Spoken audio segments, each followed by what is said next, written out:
Hello everyone, మా sister terrace గార్డెన్లో front yard గార్డెన్లో సంవత్సరానికి సరిపడే పసుపుని ఎలా పండిస్తుంది, తర్వాత కంప్లీట్ ప్రాసెస్ అంతా ఈ వీడియోలో చూపించాను, చూడండి. ఈ వీడియో వచ్చేసి మా ఇంట్లో పండిన పసుపు పంట అండి. ఎంతో ఈజీగా ఇంట్లో మనకు సంవత్సరానికి సరిపడా పసుపుని పండించుకోవచ్చు. ఇక్కడ మీరు చూసిన గ్రో బ్యాగ్స్లో నేను పసుపు మొక్కలు పెట్టింది.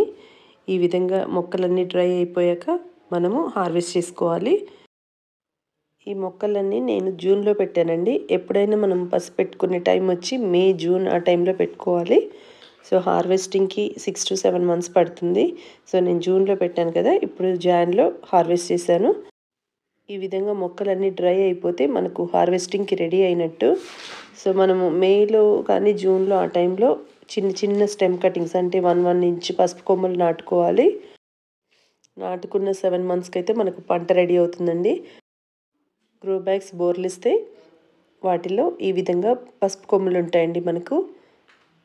ఇక్కడ చూడండి, ఈ విధంగా పసుపు కొమ్మలన్నీ కలెక్ట్ చేసుకొని వాటికి ఉన్న రూట్స్ అలాగే మట్టి అంతా క్లీన్ చేసుకొని తర్వాత మనం మిల్లు కాడించుకోవడమే. చాలా ఈజీగా మనకు ఇంట్లో సరిపడా పసుపు పండించుకోవచ్చు. వీటికి పెద్దగా కేర్ ఏం అవసరం లేదండి. మనం పసుపు కొమ్మలు నాటేటప్పుడే red soil, vermi compost, cow manure ఉంటే కౌ మాన్యూర్ యాడ్ చేసి పెట్టేసుకున్నామంటే ఇంకా మధ్యలో ఎలాంటి ఫర్టిలైజర్స్ ఏమి ఇవ్వలేదు. అన్ని మొక్కలతో పాటు అప్పుడప్పుడు కొంచెం లిక్విడ్ ఫర్టిలైజర్స్ ఒక 15 daysకి ఒకసారి 10 daysకి ఒకసారి అలా ఇచ్చాను. నేను కరెక్ట్గా 3 years నుంచి పసుపు మొక్కలు పెంచుతున్నాను. ఫస్ట్ ఇయర్ ఏమో ఒక 2 potsలో పెట్టాను. లాస్ట్ ఇయర్ కానీ ఈ ఇయర్ చాలా ఎక్కువ గ్రో బ్యాగ్స్లో పెట్టాను అనమాట. కొత్తగా గార్డెనింగ్ స్టార్ట్ చేసేవాళ్ళు ఈ పసుపు మొక్కలు అనేది కంపల్సరీ పెంచుకోండి. ఈ పచ్చి పసుపు కొమ్మలు చాలా మేలు చేస్తాయి.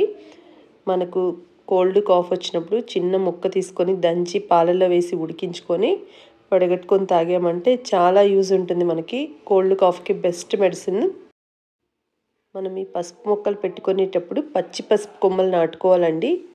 ఈ పసుపు కొమ్మలు ఉడికించి పౌడర్ చేస్తారు. ఉడికించినవి కొమ్మలు నాటితే మనకి మొక్కలు రావు. సో ఈ విధంగా ఫ్రెష్గా ఉన్నాయి కదా, అవే కొమ్మలు నాటుకున్నామంటే మొక్కలు వస్తాయి. ఇందులో నుంచి కొన్ని పసుపు కొమ్మలు నేను ఎత్తి పెట్టుకుంటానండి. మళ్ళీ మేలో కానీ జూన్లో కానీ నాటుకుంటాను.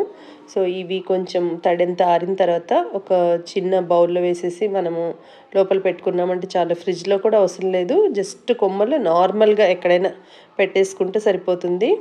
ఇప్పుడు ఒక చిన్న బౌల్లో వేసేసి నేను మంచం కింద అలా పెట్టేస్తాను.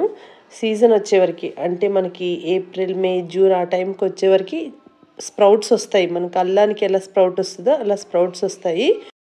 అప్పుడు మనకు నాటుకోవడానికి రెడీ అయినట్టు అనమాట. ఒక్కొక్క పాట్లో ఒక 3-4 కొమ్మలు పెట్టుకుంటే చాలండి. లాస్ట్ ఇయర్ నేనే మా అత్తయ్యకి హైదరాబాద్ నుంచి కొన్ని పసుపు కొమ్మలు పంపించాను. మా అత్తయ్య నాకంటే 1 month లేట్గా పెట్టారు మొక్కలు. సో అవి ఇంకా హార్వెస్టింగ్కి రెడీ అవ్వలేదు. మొక్కలు చాలా ఫ్రెష్గా ఉన్నాయి.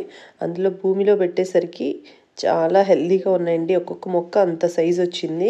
సో వాటికి పసుపు కూడా ఇంకా చాలా ఎక్కువ వస్తుంది. నేను కుండీల్లో పెట్టాను కాబట్టి కొంచెం ఎంతైనా మన గ్రౌండ్లో కంటే తక్కువే వస్తుంది కదా.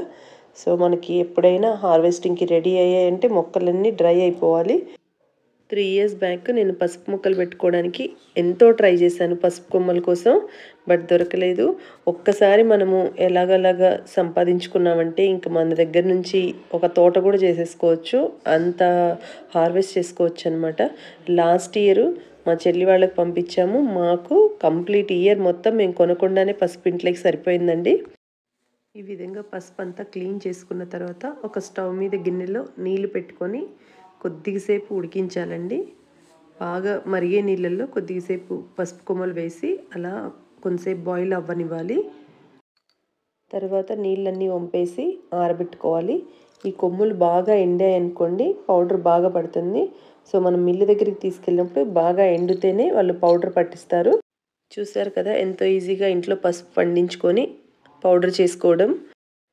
ఎలాంటి కల్తీ లేని ఆర్గానిక్ పసుపు మనకు రెడీ అయింది. బయట మార్కెట్లో తెలుసు కదా కారం కానీ పసుపు కానీ ఎంత కల్తీ ఉంటాయో. పసుపు అయితే నేనే పండించుకున్నాను. అదే కారం అనుకోండి, మా అత్తయ్య వేసిన పెరటి రుచుల్లో మాకు సంవత్సరానికి సరిపడా కారం అయితే రెడీ అవుతుంది. సో ఈ విధంగా అందరూ పండించుకుంటారని అనుకుంటున్నాను. ఈ వీడియో కనుక మీకు నచ్చినట్లయితే లైక్ చేయండి, షేర్ చేయండి. కొత్త వాళ్ళు ఎవరైనా చూస్తుంటే సబ్స్క్రైబ్ చేసుకోండి. అలాగే మీ ఫ్రెండ్స్ అండ్ రిలేటివ్స్ కూడా ఫార్వర్డ్ చేయండి. Thank you.